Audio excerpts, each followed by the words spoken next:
Roll call.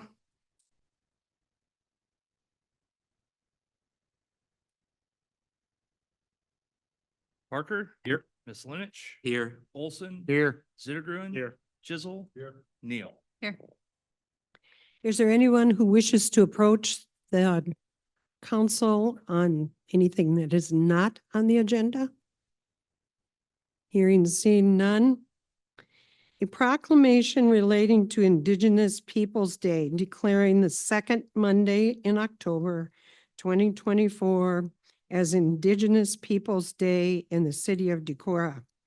Whereas the indigenous peoples of the lands that would later become known as Decorah have occupied these lands since time immemorial, the Decorah is built upon the homelands and communities of the indigenous peoples of this region, without whom the building of the city would not be possible. And whereas we value the many contributions made to our community through indigenous peoples' knowledge, labor, technology, science, philosophy, arts, and deeper cultural contributions that has substantially shaped the character of Decorah. And whereas the Indigenous People Day was first proposed in 1977 by a delegation of Native nations to the United Nations sponsored International Conference on Discrimination Against Indigenous Population in America. The city of Decorah is dedicated to opposing systemic racism towards Indigenous people in the United States, which perpetuates high rates of poverty and income inequality, exasperating disproportionate health, education, and social crisis. The city of Decorah will observe the Indigenous People Day as an opportunity to recognize and celebrate the history, culture, and contributions of Indigenous peoples in our community.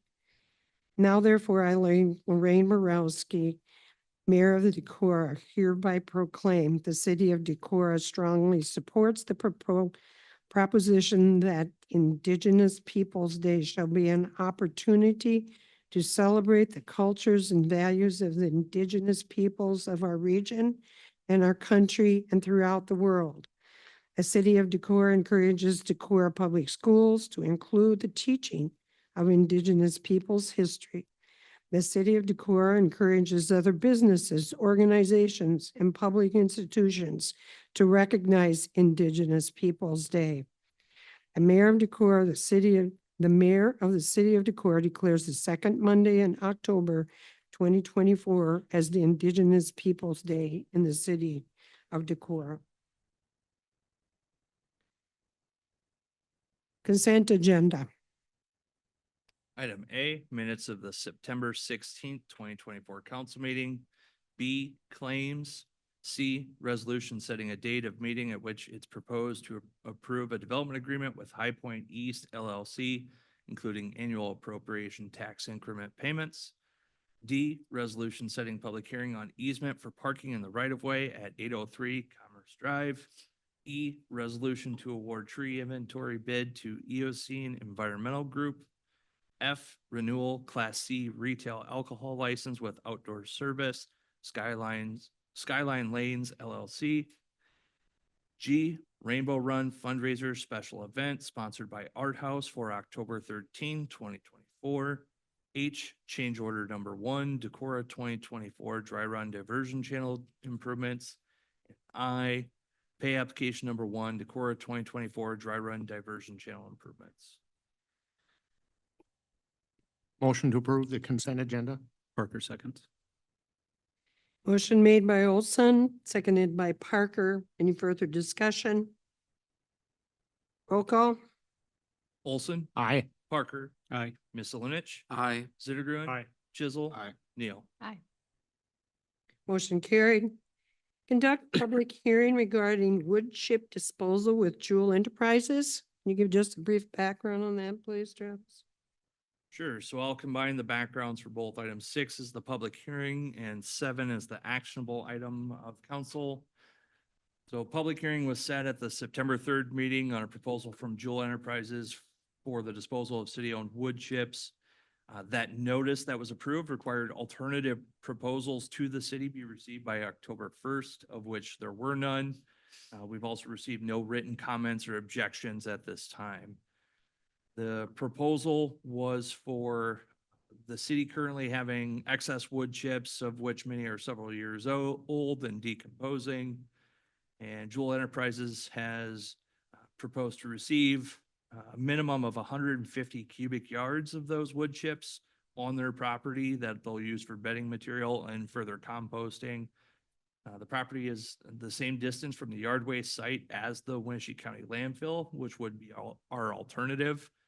Staff believes this to be a better alternative than to dispose of the landfill and also align with the city's sustainability goals. So, again, no written comments or objections at this time. Okay, I'll open the public hearing. Is there anybody who wishes to speak to this item? Hearing seen none, I'll close the public hearing. Did I go long enough? Okay. Okay. Consider resolution approving wood chip disposal with Jewel Enterprises.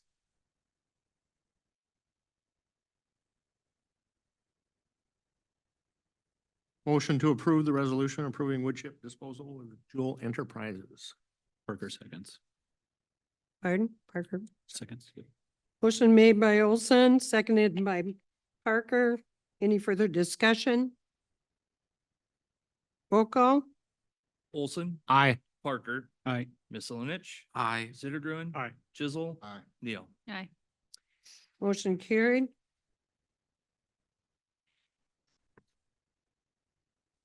Conduct public hearing on development agreement with Decorah Real Estate Fund LP. Do you want to give some information on that too? Yes, so again, I'll combine the background for both items 8 and 9. 8's the public hearing, 9 would be the actionable item of council.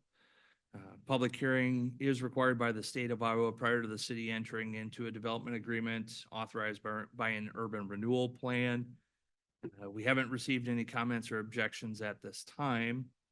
The proposed development agreement was to provide economic development incentives in the form of tax rebates not to exceed $350,000 total for what we're referring to as the Annenson project, which would create 10 upper story residential units in the 3 buildings, 105, 107, and 109 East Water Street.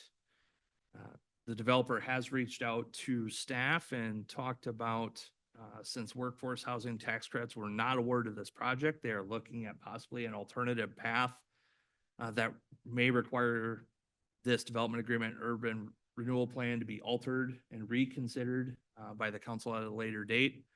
But knowing where we're at in the process to establish an urban renewal plan and development agreement, they are exploring this alternative route.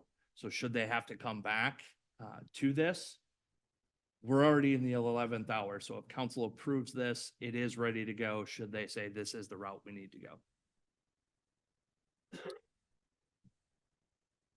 I'll make a public hearing. Sorry. And on this one, I haven't opened up the public hearing. Correct. Thank you very much. Okay, I'll open the public hearing. Is there anyone who wishes to speak to this item? Hearing saying none, I'll close the public hearing.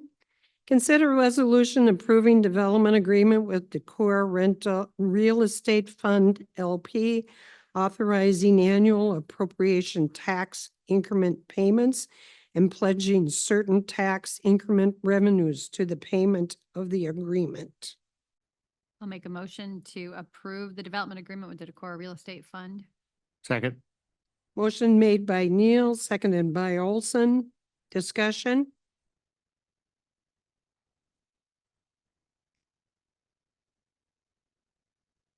Hearing saying none. Roll call? Neal, Aye. Olson, Aye. Zittergruen. Aye. Chisel. Aye. Parker. Aye. Misselinich. Aye. Motion carried. Consider resolution establishing policy on written comments submitted for public hearings. Do you want to give background on that? So I want to be clear, this proposed policy is not meant to refer to or apply to any public comment that we have at the start of the council meetings, but is meant to provide framework for written comments made as part of a public hearing, like the two we just held, but even ones that might be set also by Planning and Zoning Commission or Board of Adjustment. The whole premise behind this is to help ensure that those written comments, when submitted, especially the electronic submissions, those are the ones that we want to make sure find the right home, right? We want to make sure that those are received and presented to the body holding the hearing.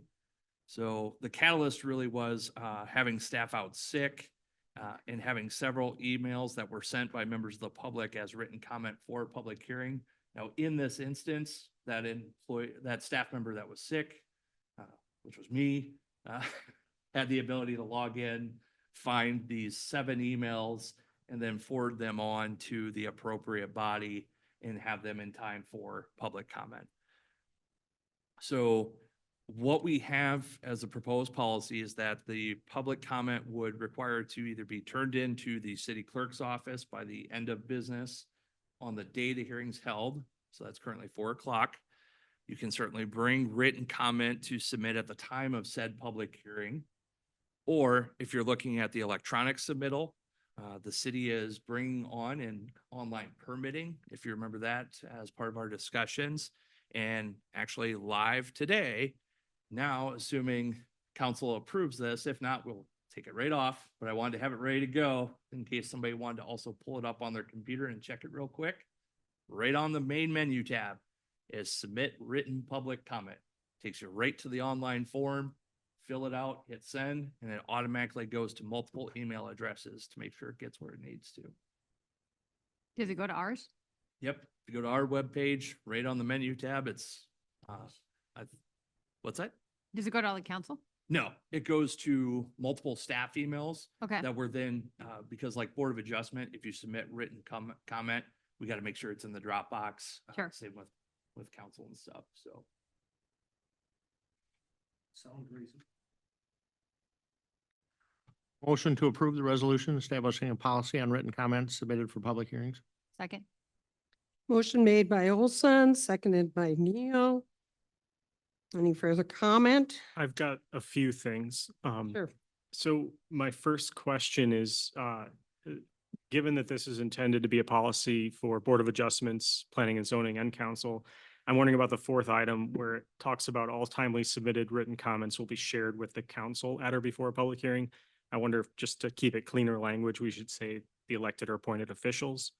And curious if I'm seeing a lot of heads nodding, so probably need to amend this. Is that accurate? Is that? Certainly can. The way our council rules of procedure dictate is that all council rules also apply to subordinate boards unless they have their own rules in place. Now, this is a question I'm going to pose actually to John, is can council impose its rule onto those subsequent boards if they have their own rules? Primarily, I'm thinking Board of Adjustment.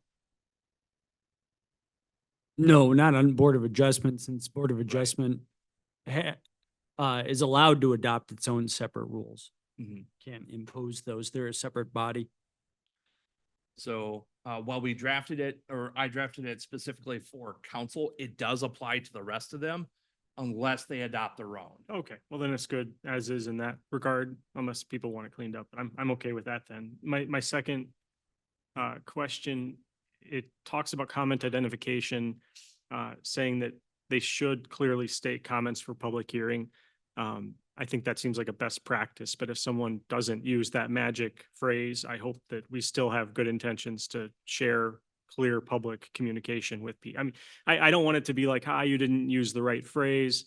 We're not sharing what you said. I don't want to have that kind of gatekeeping Yeah. happening. And that was one of the things that'll really apply mostly to people that bring in a hard copy. If they're using the online submittal, the electronic, that is very clearly, this is a public hearing written comment submittal. Now, the ones council members receive written email communications or will receive letters in the city clerk's office that'll say to council, I think this is a terrible idea. You guys get those, but that's not necessarily submitted as public hearing notice material. Now, most of the times those come in, they're not actually associated with a public hearing. But John, can you speak a little bit about this? Because we talked about that. There's, I think, state code or case law Well, that talks about it. there's a state code provision in the open records law that talks about communication from somebody outside government that is not otherwise required by law can be kept confidential. And so my concern was about that. I mean, I think you'd have to take it on a case by case basis because there could be comment from the others, from the public. And if it doesn't clearly say, I want this to be part of a public hearing and a public record, there's a bit of a question whether it should be, it's still a public record. The question is whether or not it's could be considered confidential. And I guess I'd hate to say, have a blanket policy. I think the default should be, it would be considered for public comment, but I think there needs to be a little bit of discretion on the city or city staff's part about what was this intended to be put into the public Dropbox. Maybe they just maybe they wanted to remain anonymous, and there's an option to do that. You know, I suppose the follow-up to that is city council, if they have time, can contact the submitter and say, did you intend for this to be part of the public record or not? So that's the background on that. And from an like previous to have the actual policy in place, staff has done that before. Because every once in a while, we have gotten emails that are asking questions about a project that we've set a public hearing on. A lot of times it is Board of Adjustment related that we'll get these questions. And there are times that we've asked, are you meaning for this email to be a public, like actually submit as part of public hearing? Yes, no, that they just want answers to questions and then they're satisfied. So we have done that in the past where we've asked for clarification, but in the example I gave, those 7 emails, not a single one of them actually stated, please submit this as part of the written public hearing. Just the way they were drafted certainly appeared that their intentions were they were reaching out to the Board of Adjustment for that hearing. Okay, but it sounds like if a member of the public in good faith wanting to make a written comment about something coming before a board or us, if they didn't use the phrase comments for public hearing, it's still likely that that would get to us. Yeah, especially with the nice part of if they're bringing in a physical hard copy, they're going to have to give it to somebody, whether it's the city clerk's office staff or they're coming to the actual hearing itself with the written public comment. Then it's really easy to say, okay, this is part of the if they're coming to the hearing, it's clearly part of the public hearing record. And if they're coming into the office with it, then there's somebody they're giving it to that can ask that same thing. And if they're using the electronic version, it is very clearly identified this is a public hearing written comment. Thanks for addressing my concerns. Appreciate it. Anything else? Okay. Roll call. Olson, Aye. Neal, Aye. Chisel, Aye. Neal, or sorry, Parker. Aye. Miscelenich. Aye. Zittergren. Aye. Consider resolution ordering sidewalk repairs at 121 East Water Street Corner Bar. All right, I've had council members request this item placed on the agenda.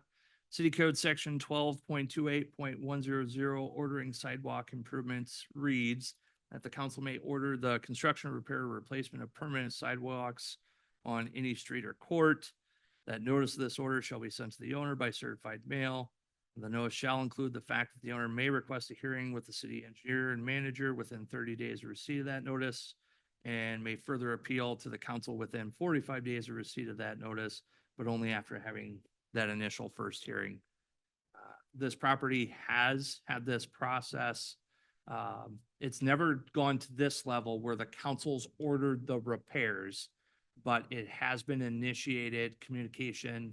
I believe it even predates my arrival here, but I know when I was first here, we were having some ongoing conversations. Some temporary repairs were made.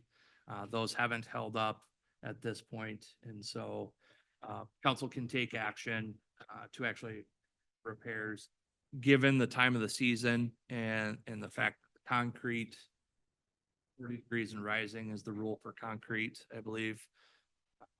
We would probably give a window of a June completion date so they could line up a contractor and get everything lined up and done this spring.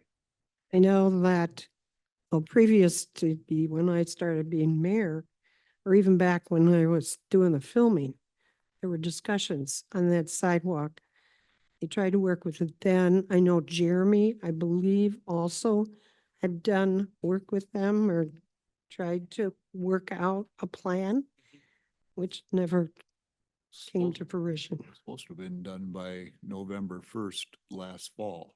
Yeah. But Right, this has been on that's right. for a long I guess I'm, problem. That's why I don't think June 1st is reasonable. I don't either. You don't think it is? No, I'm. Yeah. I would say November 15th. That's what I think too. I feel like we have done this. We have sent letters. I mean, I've been on council 6 years and I'm pretty sure since the time I've gotten there. And I guess I was under the impression that we had reached the point that he either fixes it or we fix it, which is where I think we should fix it and bill him. So one item of note is we would have to at least give 45 days from receipt of the hearing notice. So even assuming that goes out tomorrow, you need to assume 2-3 days for delivery. We need to give at least 45 days before that deadline. Because that's in our code.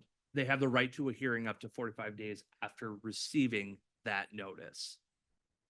So we could do November 30th. Honestly, one of the reasons I'm throwing out a June completion date is not only for them to get the contractor lined up, but to end up with a better product. When Weather But could I be an don't- issue. I get it. I just don't understand why we're here. I mean, I honestly thought this was done, Mhm. a done deal. Like we had already petitioned letters, we'd already done this, we were already working. We paid for a certain part of it in an agreement that he would do the other part. we were going to do the crosswalk portion, that ADA compliant crosswalk section. That's what the city would have, And we didn't and do we that. still would be, correct. I'm super frustrated that this is here now. Because I feel like we have pushed for this for years. So it does seem like this is very slow coming. I thought we were gonna be like, we're gonna do this and he can pay for it. I agree with Emily on that too. But if you're going to give them an order, then you have to follow the number of days receipt and go through that process. Is that correct? So it's not possible to just say it, this needs to be taken care of. Next week, no, Yeah, you've okay. got to give them that time period. There's a 45-day appeal period. I guess, Doesn't he already have a letter that says November of I 2023? don't believe by resolution of the council. I don't recall that. I don't think. I don't I know. know council's But discussed. they it would publicly. know, No. they would have known if there had been a resolution that was made. So whether it went to Jeremy's hands to be working with them, it could have been that.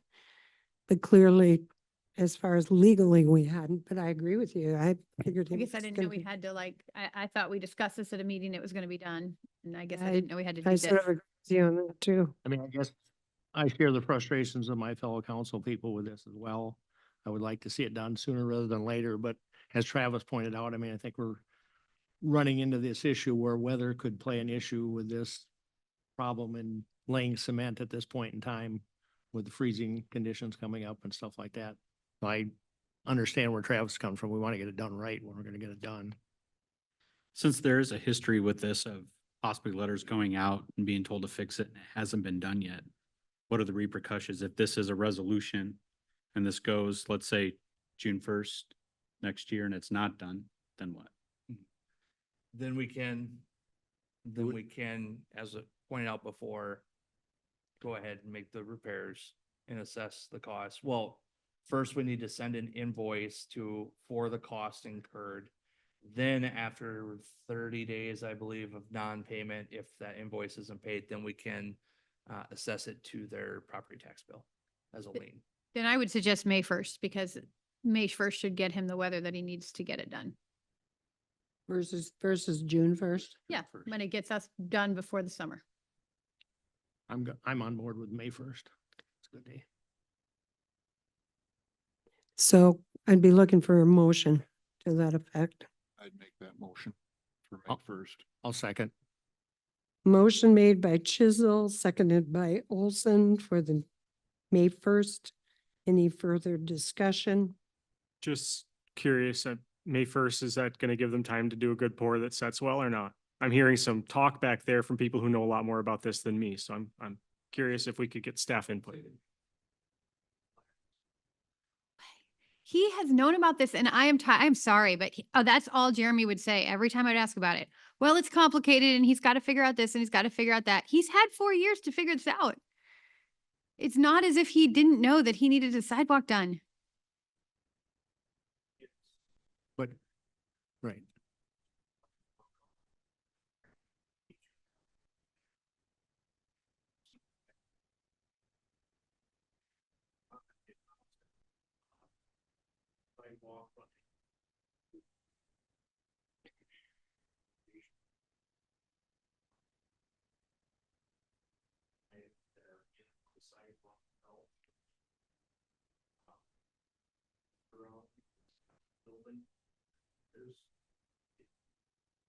Yes, I understand where you're coming from.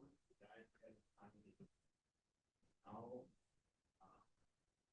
putting road, you have to have an engineer. Right. I thought they had that done. I thought Jeremy worked with him on this and they actually have an engineering plan on how to do it.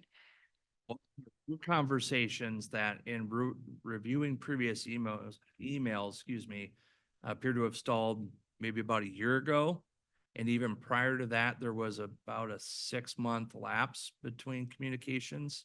If I'm remembering right, either 4 to 6 months. But it's been radio silence since.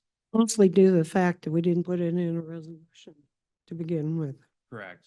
Okay.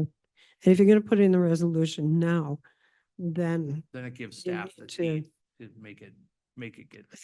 if you're gonna go by the suggestion of the city engineer, then Are you on board with switching to June 1st, Randy? On your motion? I'd like to have it done before Memorial Weekend graduations, but Agreed. Again, I mean, June. So if he- yeah, I would. I mean, would make I that guess I want motion. to, as long as this has been going on, I want to make sure this gets done and gets done right at this time. Because they have played around with repairing it at different times and that hasn't worked, obviously. Want to make sure we get it done right. what's the guarantee that he is going to do it right? And what's the well, guarantee that he would do- theoretically, there isn't. But the thing is that we still have to follow the process and the suggestion. Well, so here's a thought. I mean, if he's not going to do it right, then maybe it is a shorter time frame and we do it. I mean, if he can't get it done, I guess I'm a little confused. We're concerned about him getting it done right. The guy's had, I don't know if it's been 6 years, but it's clearly been 4 years to do it. He hasn't done it. So what's to prevent him from just doing it half-assed anyway? So I guess there's a part of me that's like, does he need a long time frame? Because is he really going to do it that way? And is it better if we just do it?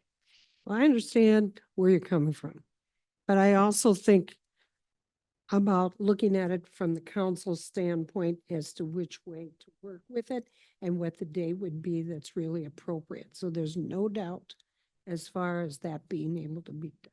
Yeah, I mean, my standpoint is I've had so many complaints know, on this I and it was dropped. understand. And I- so I feel like I haven't done my due diligence because I just assumed it was getting done. I understand that.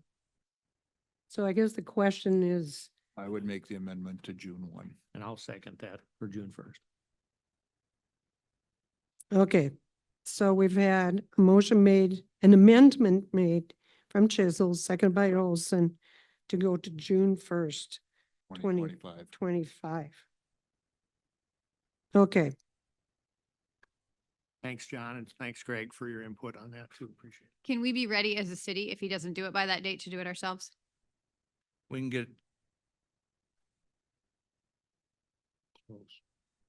thing, decide- I'll have to Well- talk with John on when he says we'll have to have it, he'll have to have an engineer involved with stuff with the building. My fear is that if that is the case, that we've got to take that on, we might have to do an administrative search warrant to be able to gain access to the building, to be able to, okay. like, if we have to truly take into consideration the building and everything, there might be some extra hoops we have to jump through. Okay, I just want us to be prepared. So if we don't see movement on it, I guess, I'd In hate to May? give an answer right now on that one. Paperwork hurdles. We have to get inside the building to. Right, that's what I'm saying. We probably have to get inside the building to assess that. sure. Okay, And I don't know if we can get that ahead of the deadline. Probably not. Not that quick. Not ahead of the deadline anyway. No. Right. So I'll talk with John on what we think and I'll let council know our thoughts. I'd also say when you're relaying what we're going to be asking and how much discussion we had and how much consternation we had over the whole. At this point, it's no longer an ask. That's assuming good. council That's right. approves it, That's right.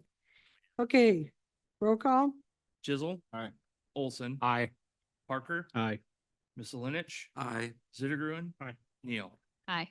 Motion carried.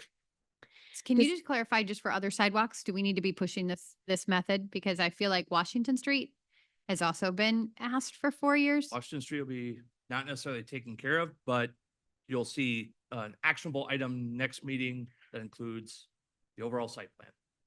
Okay, because I've been told on that one for a long time too. Yep. Okay, this 'Cause one, Washington, any further? ready to move on. discussion? And discussion on off-highway vehicles and city streets. I'm going to ask the two council people to put this on to say something. And then I will also ask Chief Tyne. She's put items in the Dropbox, informational pieces to say, and then we can open up the discussion. So I believe it was Randy and Christopher. Randy, you want to go first? Sure. I was approached by members of the off-roading groups. It's something that we've discussed in the past, and years back too, we discussed golf carts, but because of the speed and lack of safety equipment on them, we took a pass on that. As these vehicles have become more car-like, I mean, you take a look out the window here, it's got seat belts, brake lights, turn signals, mirrors, headlights. I mean, it's bigger than some of the cars that are out on the road. John, you get a little more headroom in this one than that one that you drive. But I mean, I don't see a problem with it. I mean, they have to go through a licensing process. And I believe minors, if they're gonna drive them under 18, do they have to go through a No, they can't. test anymore? They can't drive. You have Gotta to be 18. Okay, You have thank to you. be 18. in order to So, drive. I mean, you know, for cutting through town, or if these folks are out for trail rides, I mean, I've seen the big groups of 50, 60 of them out on, not trail rides, but that's what I'll call them, or they go from town to town and they stop and get something to eat and move on to the next town. It'd be nice to have them coming in and using our facilities rather than up to Bluffton or over to Protoban and some of the other surrounding towns. Running errands are more efficient than most of our vehicles driving. I have driven them for many years when I was on the Nordic Fest board, and I know we didn't put a whole lot of gas into them after driving them hard for 3-4 days. So I would be fully in favor of following the state law in the city. Christopher? Much to Randy's point, I did have some individuals reach out and bring up this subject matter. I feel like, you know, the best we can do is give it some justice and have some conversation about it, regardless of, you know, what decision outcomes are. But I just feel, you know, we have to do it right and just have some conversation point on it overall. Chief, do you want to come up and kind of, I know there's quite a bit of information that you put in the Dropbox for the review. No, to clarify, I did not enter anything in Dropbox. I just did my own research Mm, based I on the think information there that was was stuff already in in the Dropbox. Dropbox. Okay, Stuff in there. yeah. Correct, yes. you did. But I think, just reviewing the Iowa code, the 321 code as it pertains to all-terrain vehicles. The code is very specific on the requirements for these vehicles. As Mr. Chisel has spoken to, these vehicles are a lot like vehicles. They come with the headlights, the blinkers, the hazard lights, the safety belts. They are built a little bit different than the ATVs that we speak of historically, without the cages or the occupant protections. So I wanted to get some data, and I did look up the National Highway Traffic Safety Administration stats on ATV deaths on roadways, because that's what we're talking about, is on the roadways, not private residences, not parks, but on the roadways. And Iowa has, I was surprised, one of the lowest in the nation for ATV or UTV fatality accidents on the roadways. So that was not what I had in my head as I was making my initial opinion about this, but that's what the stats show. So, and that is, anybody can check that website to check that information out. And they have to be 18 years of age. Correct, They have to be licensed, obviously. correct. And they also have proof of insurance. Is that correct? Was there Yes. anything else that they had to have? No, those are the primary ones. There are some rules as they apply to minors, but that is for off-road use, not on the highway use. And so these vehicles would be registered as other recreational vehicles would be registered. So there's a way to track them, track ownership. So if somebody who's unauthorized is operating, they could be identified. The owner would be identified through that vehicle as well. So that does make our job as in enforcement, should that become a necessary component, easier to do.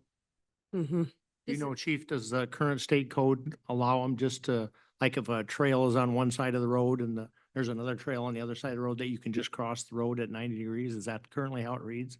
Well, it depends. There's a lot of specific rules about if they're used for implements of husbandry, that changes things. For just trail use, you can go from one trail section to another trail section, but it's not to ride on the roadway.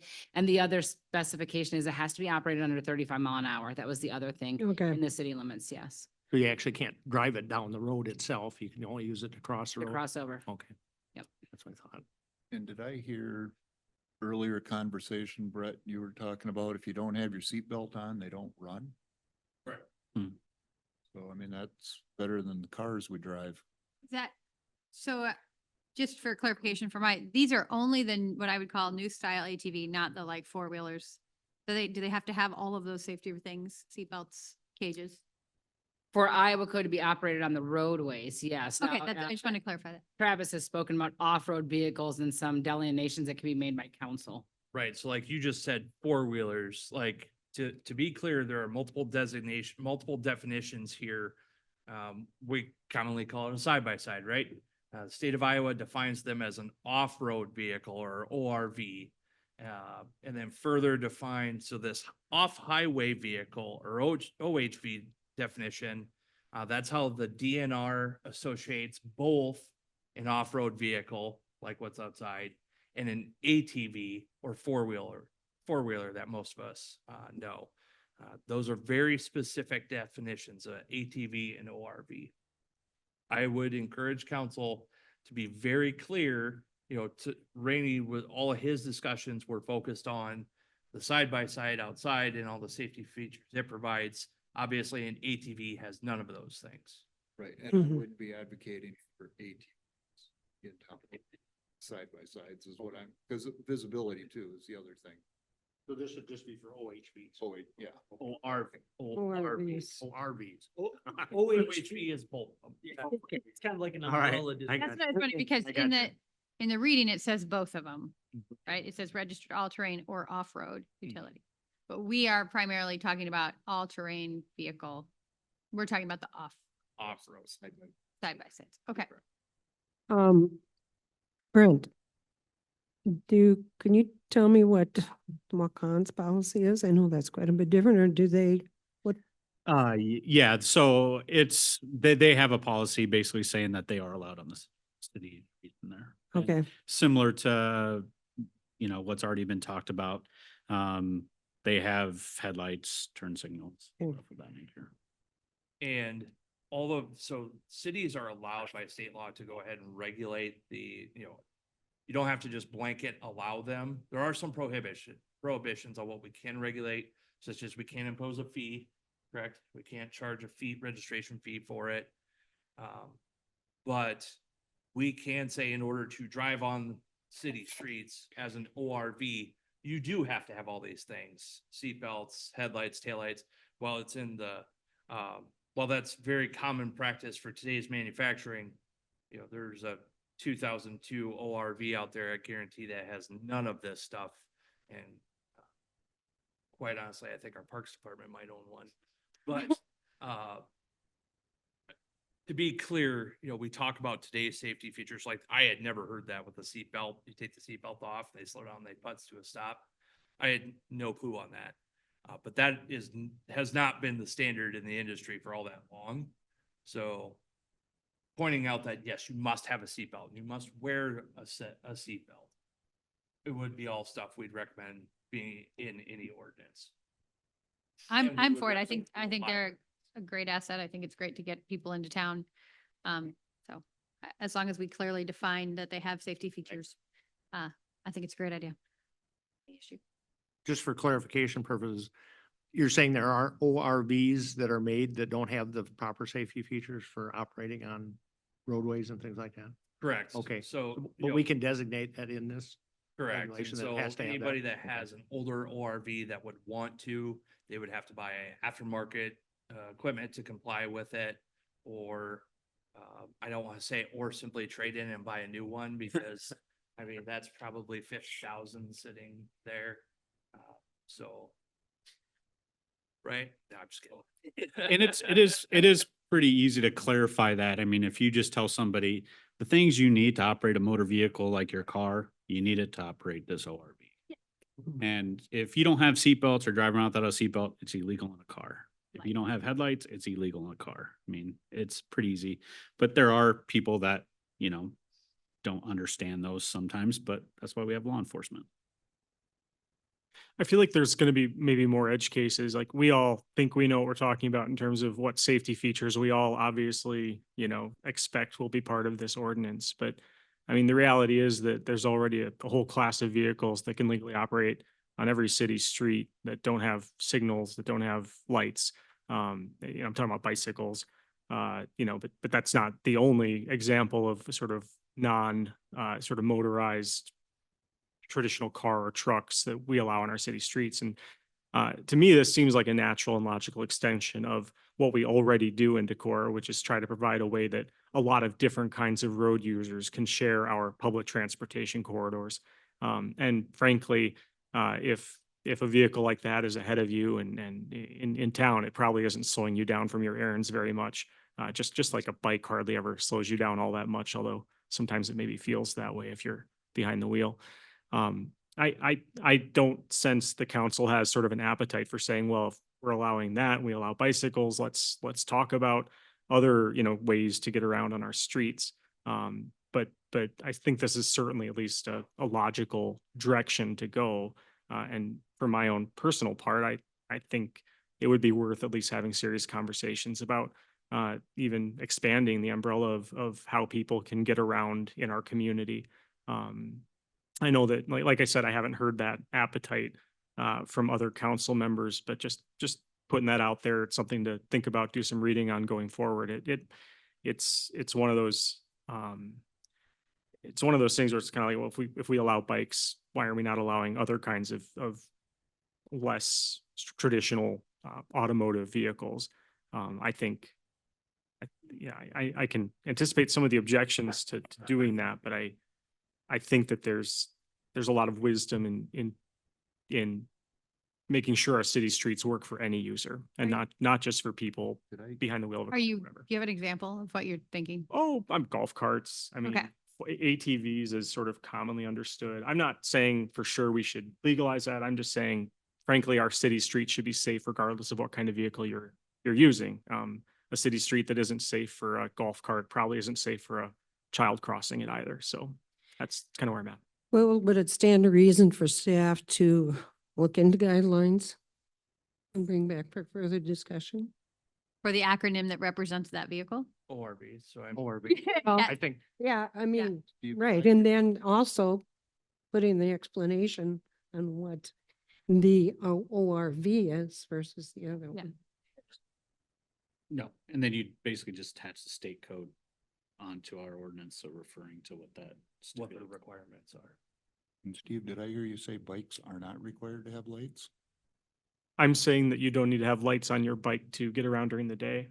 No, no, not during the day, Yeah. but they're required at night. Sure, but I'm assuming this ordinance is going to require, given what I've heard the council say, I'm assuming this ordinance is going to require that the vehicle has lights to operate. Like, Mm. just like cars. Right. Yeah, just And like. bikes don't need to have lights to operate in the city, no, They do. only at night. So they need lights. So don't Okay, say they don't. I mean, my kids don't have lights on their bike and they can legally use them in the city. It seems like you're being pedantic for No, foolish you can't reasons. prohibit. no, I believe that was clear from both of your comments. Thank Yeah. you. Congrats. Okay, One I- question I do yeah. have for staff working with this, so I hear general consensus on support of ORVs in the city limits. It is typical that, and I just bring this up, but it is typical that in most cities that I'm aware of the acceptance, there are usually some exceptions. Typically it's your downtown district. Are you wanting to have a placeholder in there with exceptions that we would not allow? What's, Just logistically, I think if a downtown prohibition were to be put in place, I'm thinking it would be from Second Street, or it would be water from Second to, would it be Grove? Grove would be the, can I ask not why, the furthest east. why did they do that? Like, yeah, They Go are ahead. louder than typical vehicle typically. So if you've got outdoor dining and stuff like that, that's honestly the main reason. okay, then But that if makes sense. that's I not a wanted to know why prohibition- that makes sense to me then. I don't want to think that the downtown businesses couldn't get, they couldn't get access to our Yeah, I'd downtown say- businesses. I say louder, but there are plenty of. I was you know, gonna diesel say. trucks out there. I do wonder, other so they things could around- come down Hively and park behind and then come up to Water It's very Street. typical. You do that. You can even have allowed crossing at a 90. I mean, that's state highways. You're allowed to cross at a 90. I mean, state highways, you're even allowed, correct me if I'm wrong, but I think you're allowed to travel on if it is your direct path that, you come up to a T with a state highway and then you need to go left to get to your next right to continue going that direction. You're allowed to travel on that stretch, correct?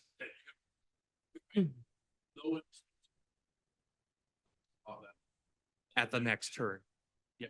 I guess I would be interested in hearing from downtown businesses about what they think about having them downtown. I guess I would like some input. I mean, because I can see it both ways. If you're saying they're louder, but I also can see like, I wouldn't want our downtown In business, general. what I'm saying I in wouldn't want our general like versus- T-Box to be like, well, we want them to come here. I was gonna say, Okay, well, what- then, in relation to a Harley or something like that, what? Okay, okay, well, that's good to know. Yeah. Then I guess I mean, to me then, And that's definitely something we can do if we, if this is approved, just to kind of see how it goes. And then if there's a lot of issues or Good. complaints or business owner, and kind of gauge it from there. And if it's good, it's good. If we have to come back and revisit that, then we can, but. So what we'll do I like is that idea. draft an ordinance with an exception section, but we'll leave it blank. Just this number is reserved. So that we've got a placeholder that any future changes council wants to consider, we've already got a spot for it. Can we work with that at the next meeting?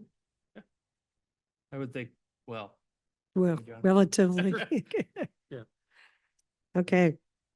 Well, thank you very much. I Thanks. appreciate the discussion. And just to be clear, So I know we have talked a bit about designated streets, and I know I encouraged the county not to do that.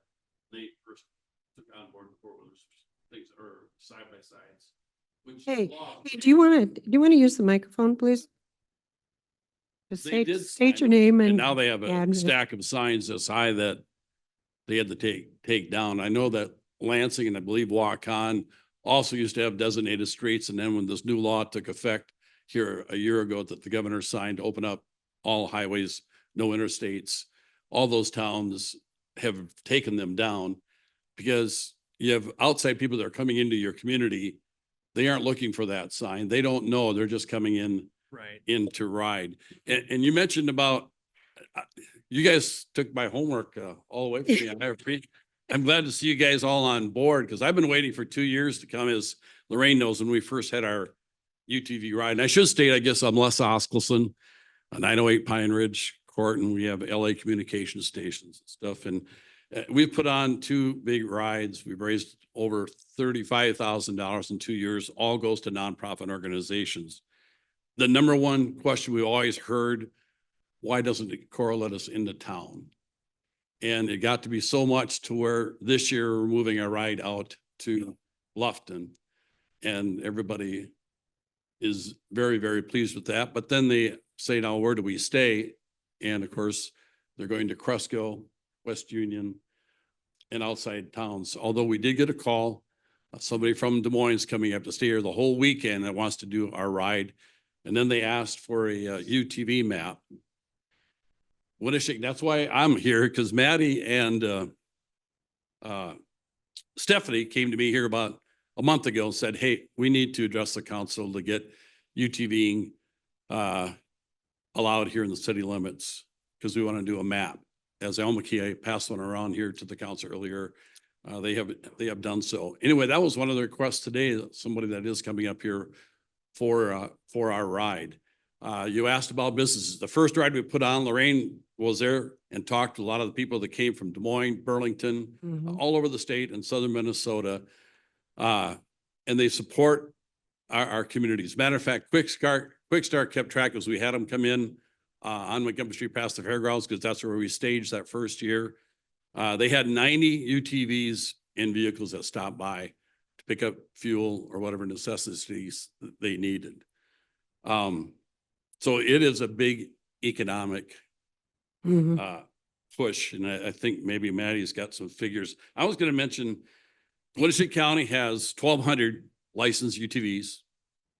Elm-McKee has over 1,500. Howard has 900, and Fayette has 8,600. I don't know if you know how big the industry is, but I found this when I was reading about UTVing. The U.S. market is $9.4 billion in 2021, and is projected to reach $18.6 billion in 2033. If you go out west, man, I tell you what, they're all over the place, and they ride. Everything's legal out there, interstates and everything. But we've got the natural terrain, folks. I mean, it's in your hands. We have the natural terrain that will draw tourism here, people to stay overnight and can pull into the hotel, unload their machine and go, that we experienced in Waukon, where we had it last year, since we have stations in both counties and stuff. And we went through Yellow River Forest. And again, we had about 130 machines, and we brought 400 people to that first event here and last year too. And we're looking at that same number this year. And was, a question maybe for Maddie, were you working on a grant as far as, do you want to step up just for a minute? As far as creating. My plate full usually. And I thought, I've been sitting on this, and we had a petition. We had 36 businesses that signed the petition that first year that wanted UTVing allowed in Decorah. And I just put it up on the shelf, and I've sat, and I got the petitions here. If you want them, you can certainly have them. But then Maddie came to me and says, we need to build, where's a map? We need a map for Winnipeg County. I said, there isn't one. Elm-McKee's got one. I just have to ask a question, because I think sometimes council gets perceived, like, I remember talking to Zach about this, thinking it was going to come into our lap a year and a half ago, and it hasn't happened. And I don't know if people think like we weren't going to be all in on this, because I think most of us have been for a while. And people keep asking me, and I'm like, well, we haven't been asked yet. Every day, exactly. That's why, yeah, it's partly my fault, but I'm going to tell you, 3 to 4 times a week, someone's always asking me, when are you going to do this? Because I had told Lorraine that I'm going to come to city council, and I just I've drug my feet till, something inspires you all of a sudden. Now that they're getting called for tourism, where's your maps? Well, we don't have one. Now they're going to get the grant money, hopefully, to build one, thanks to, now, I mean, how would you like to have a map of Wichita County, Decorah blackened out? Yeah. Right? Well, no, That's and, the- And we're the Okay. only town in this whole northeast corner that doesn't allow. but I don't think we've ever been asked. And all I'm saying is that I appreciate you coming to ask. I think it's great. And I hope that people aren't afraid to ask the council for good ideas because I I'm think. gonna quit talking while I'm ahead. Been in politics before for a number of years. Let me say something. Hey, just real quick, and then we'll go on to the next item. But Maddie, can you speak to the grant that you're thinking Yeah. about writing? So I'm Maddie Putnam Keck with Winnebago County Development and Tourism. Our office, Winnebago County Development and Tourism, just submitted a Travel Iowa Tourism Grant for the design, production, and, well, the design, printing, and then distribution and photography of a Winnebago County-wide UTV map. So this map would have two sides to it. One that is just a basic map of the entire county that highlights what roads UTVs can and can't go on. So like obviously highways, all that good stuff, mark it off so that if you're an out-of-state rider, given our proximity to Minnesota and Wisconsin, you know what our guidelines are. And then the other side would have suggested routes with mileage, and it would basically connect towns together. So there might be one that connects Ocean to Fort, to Spillville, to Festina, and so on and so forth. So submitted that grant last week, and we should know about it in about a month. Okay, well, keep us posted. Good, Okay, Thanks, guys. thank you. My words were, how I was gonna end is, it's here, it's happening, grab it and run with it, Decorah. Thanks for asking. Just so funny. My father-in-law in Mount Vernon has been asking me for 3 Okay, okay, no. All right, let's move on. Let's move on. Okay, which one are we on? Okay, I've got it. Yes, very much. Discussion and possible action on designating funds for the Downtown Economic Development Grant Program. Can you give some background on that, please? Yeah, so council established the Economic Development Grant Program for the downtown district at the September 16th meeting. The program states that the amount of funding will be established annually by the council. Well, it's already received a decent amount of fanfare where I've received numerous inquiries into this. So if the council wishes to allocate funding for fiscal 25, staff's identified 2 potential sources. One would be the balance of the hotel motel revenues above 500,000 that come in annually. That council contingency balance after FY 25 nonprofit payments would be is currently at $141,682. The other potential source would be electric franchise fee revenues with the sustainability designation, and that current balance is $393,000 and change. This downtown grant program certainly checks a few boxes within the sustainability goals, and unfortunately didn't have time to run this through like Sustainability Commission for formal approval of any kind, but that's within the council's purview to go ahead and allocate as well. If council wishes to allocate funds for fiscal 25, staff would begin advertising the taking of applications, have the committee make review, have the committee review and make recommendations to council for award once that application period closes.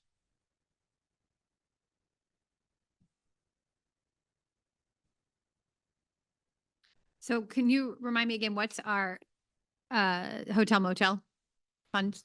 $141,682. Those So are non-committed funds. Those are non-committed FY 25 commitments are taking out of that balance. Okay. Have already been taking out of the balance that's remaining. And then with the electric franchise fee funds, those could be designated at any time. So we wouldn't have to, we could start with the economic development funds, the hotel motel. And then if this program was successful, we could then revisit whether or not we wanted to do that with franchise fee funds, correct? Good. Yes. One of the things I want council to also be aware of, obviously the Dalen property development, that's a very big undertaking that we're looking at. I would try and war chest that hotel motel revenues as much as possible. Because that does have, also a state code requirement that 50% of those revenues be used to achieve, tourism related activities, which we already checked that box with the distribution to Winship County Development and Tourism, the Hotel Motel Steering Committee there.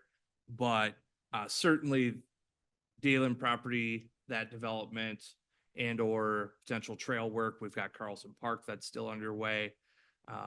These are big projects that I would try and keep as much of that hotel motel for contingency.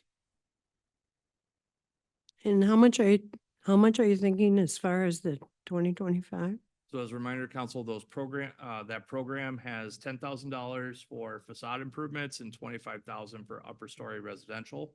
So if council were to establish, and we could do it in rounds. So let's say council wants to allocate $100,000 to this program.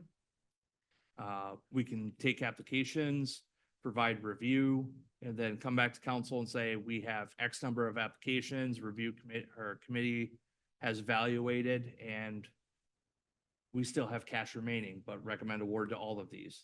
So That might be possible, or it might not be enough. And then we can Okay. come back to council and council can reevaluate. Do we do a second period? I've got a couple thoughts just as we figure out the right number for funding this program. You know, first, I know I've said this before, but I'm really grateful that staff have taken action to bring this before us. It's been a council goal for quite a while, but having a discrete program that we can roll out and show that we want to invest in our downtown. It's really great that we're on the cusp of this happening. You know, I think if you have a part of your community or part of your business or part of your farm or whatever that's particularly fruitful and profitable, that's where you should put your, you know, kind of investment resources, money, make sure it's continuing to work.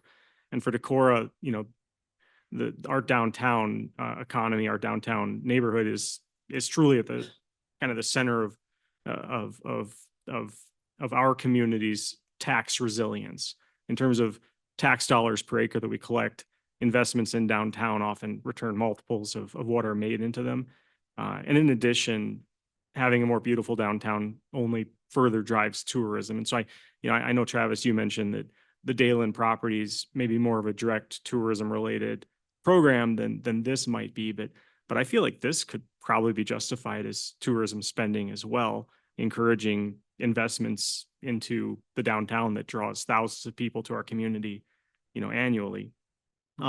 My lean would be, you know, starting with a fairly sizable number, and I'm going to suggest maybe 75,000 from each fund as a starting point for us to discuss, and maybe council has a different, you know, place to go with that.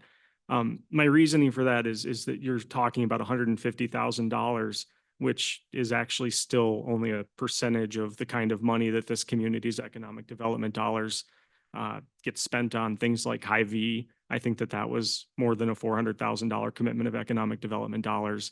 Things like, No, I don't think that is a good example of, but go ahead.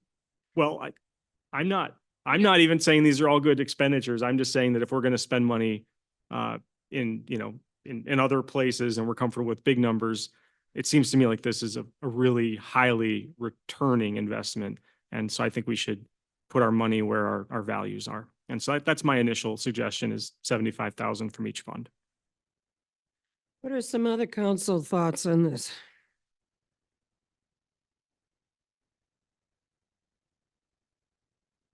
I'll start down at the line. So you get to start, Brent. All right. So I do think a lot like Steve does. I think pulling from both is probably a good idea. I do agree with that $150,000 if that's feasible and the council has appetite for that.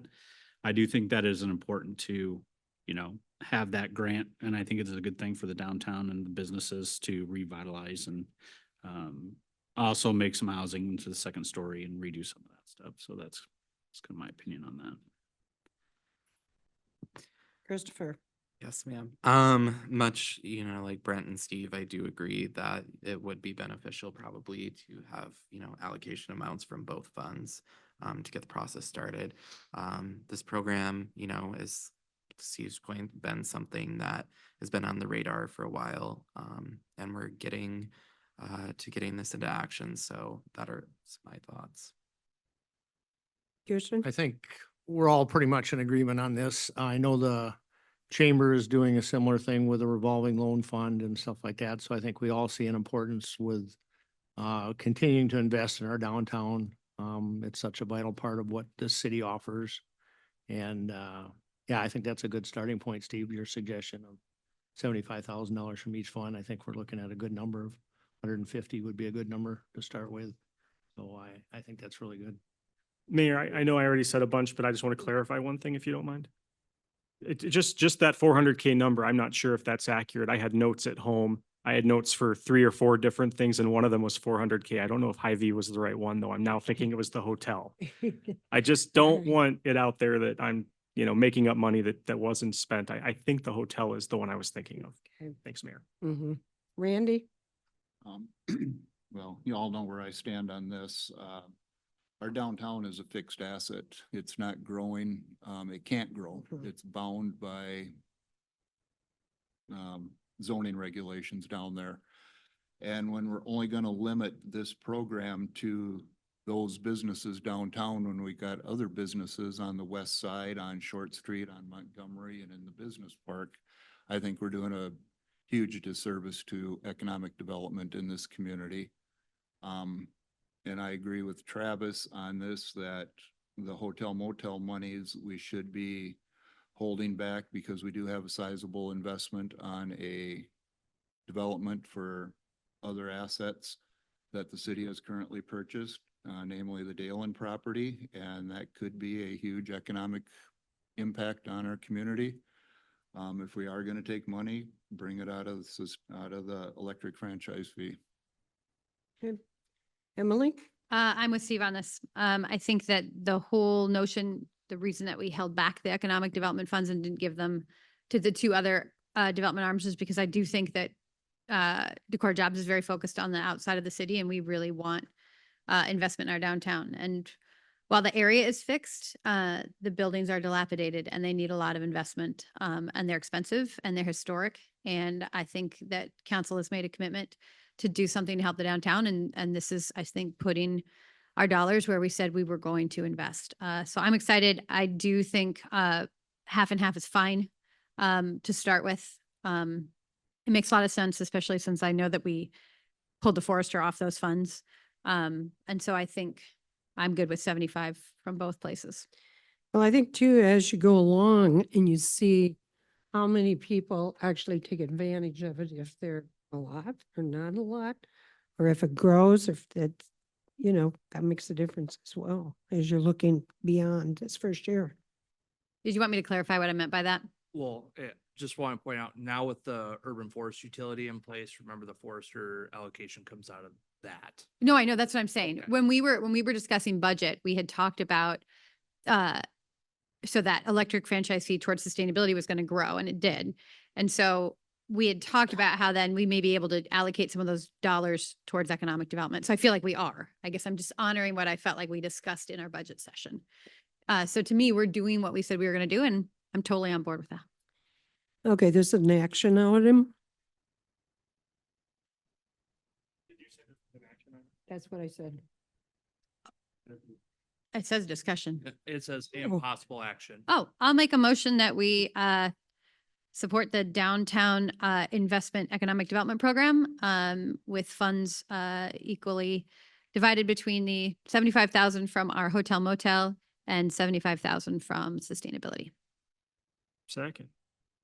Motion made by Neil, seconded by, what's your name? Steve. Steve Zedekron. I apologize. Any further discussion? Just to Randy's point, I think there's some legit questions that Pulpit Rock Brewery might be asking or the veterinary or, others in our community that also are valuable members of our economic culture and make us a stronger and more, resilient community. I don't see any reason why just because we're starting with the core of our community and our historic downtown, I don't see any reason why we can't consider this to be a first brush at thinking about economic development and reinvestment in current properties as an equally desirable outcome for our community as encouraging new economic development at the outskirts of town. So let's start here, but I hope that this isn't the end of the conversation. I agree too. I'm hoping that that will grow and that this can be expanded to other economic areas that we have. Okay, roll call. Neil, Aye. Zittergrun, Aye. Parker, Aye. Misselinich, Aye. Olson, Aye. Chisel. No.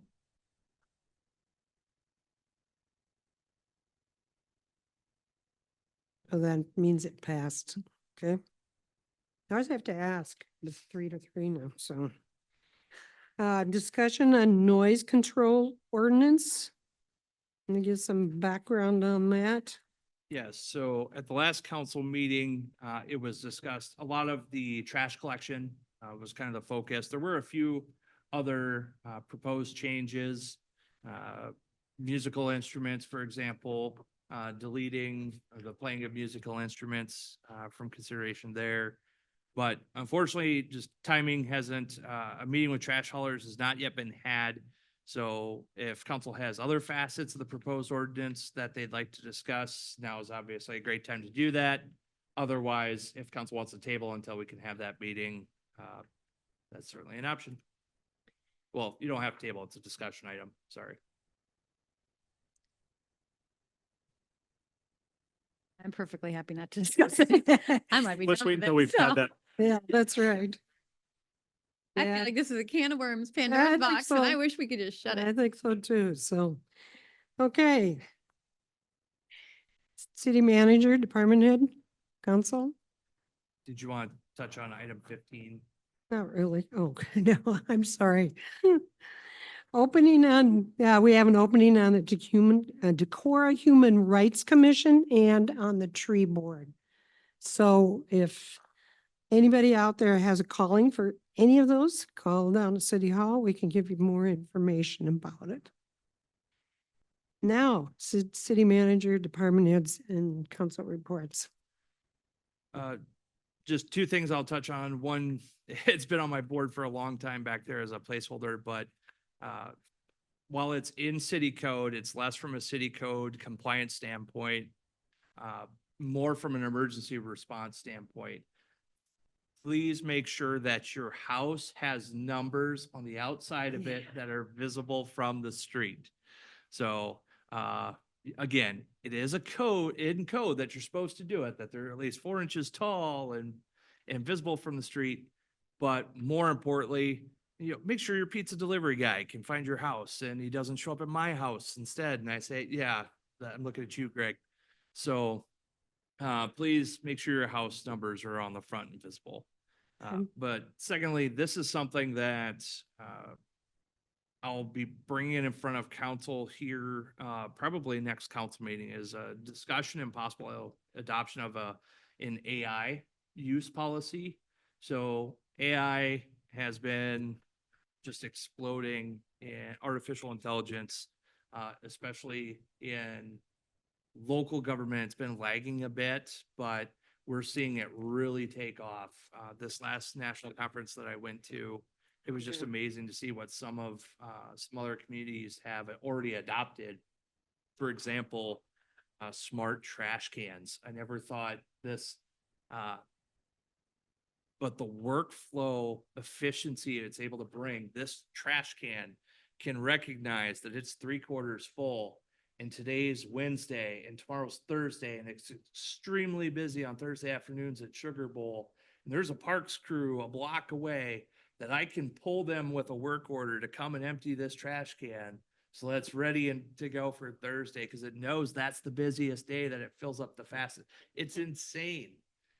The traffic control that not only learns that, like the upgrades that we've recently done to move from timing and loop systems to cameras, that the cameras actually identify that, hey, there's no traffic here and it's Thursday morning at 8 o'clock. This should have traffic flowing through here.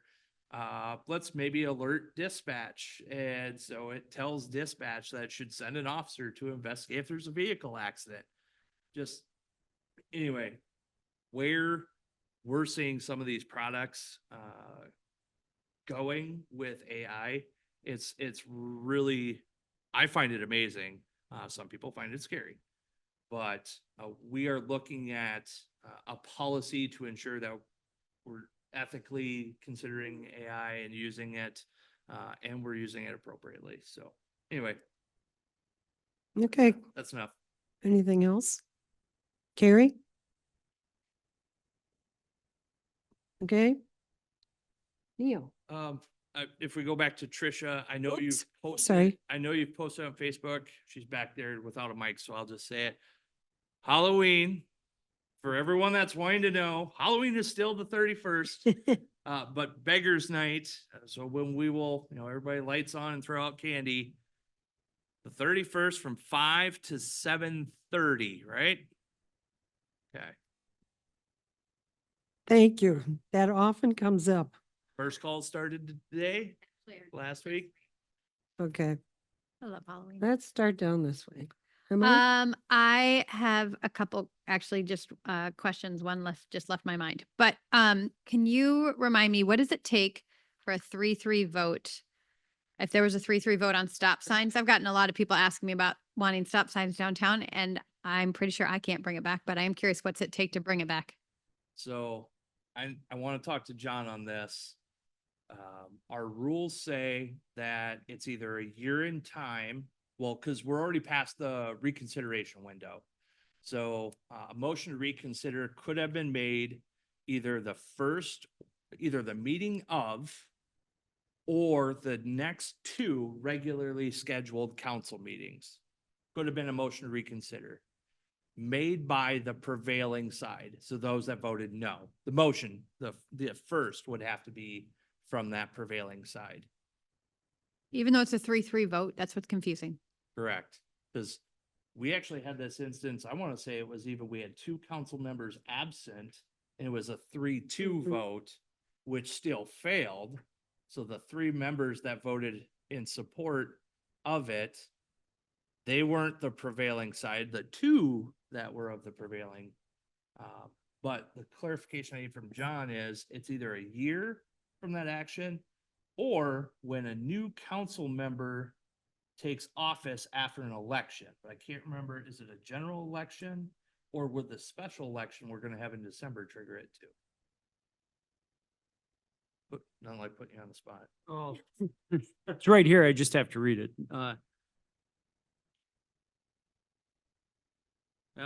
Number 2 is the first regular meeting in January following a regular city election held in November, so that wouldn't apply.